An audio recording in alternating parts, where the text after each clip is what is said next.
So our BIC, this is actually called the Bayesian information criterion. Criterion, like that. Criterion. That is our BIC.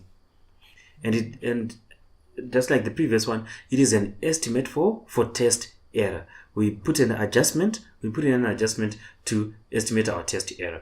We put an adjustment on our training error. Cool. So this is derived using a Bayesian point of view. It sort of looks like AIC. For the least squares model,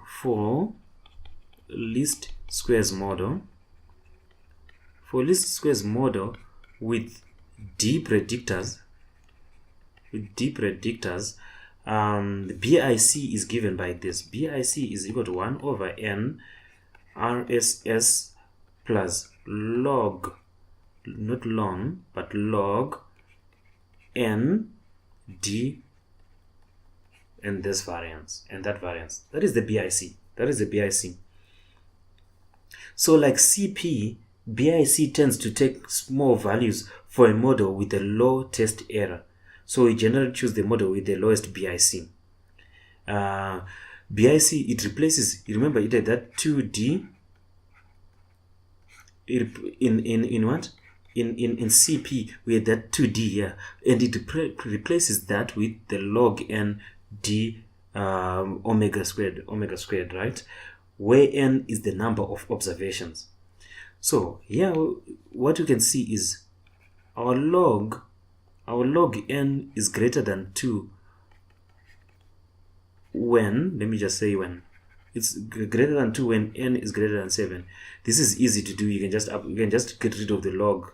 And you see that your log n is greater than 2 when n is greater than 7.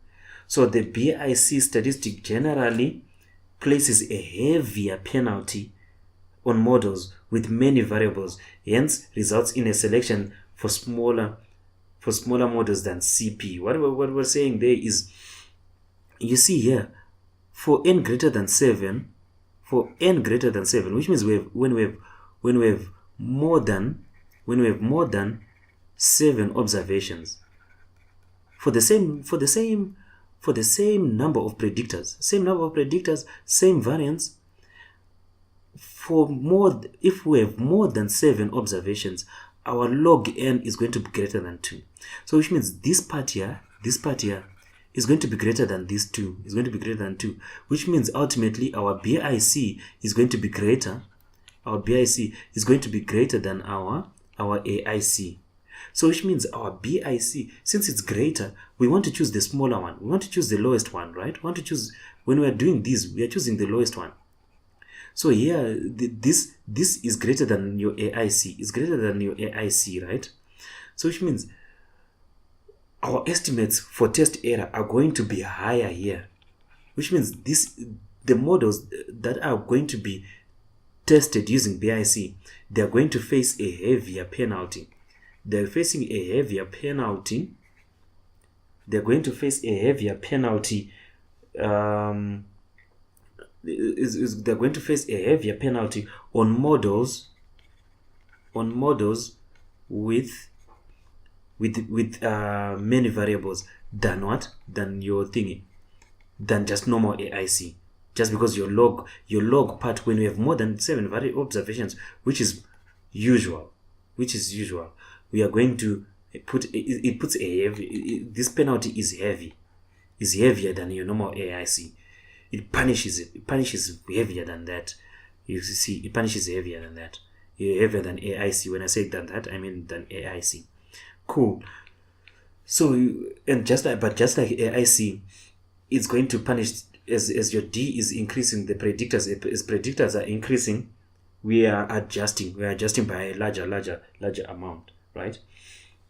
And just like AIC, we choose the one that is the smallest BIC.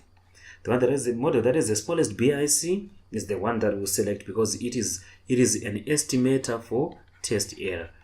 is an estimator for test error, and we always favor the model that is the lowest test error. So we might choose maybe M6. M6 might be the one that is the lowest BIC, and we say according with BIC, M6 is the best model. So yeah, that's it. So that's our BIC.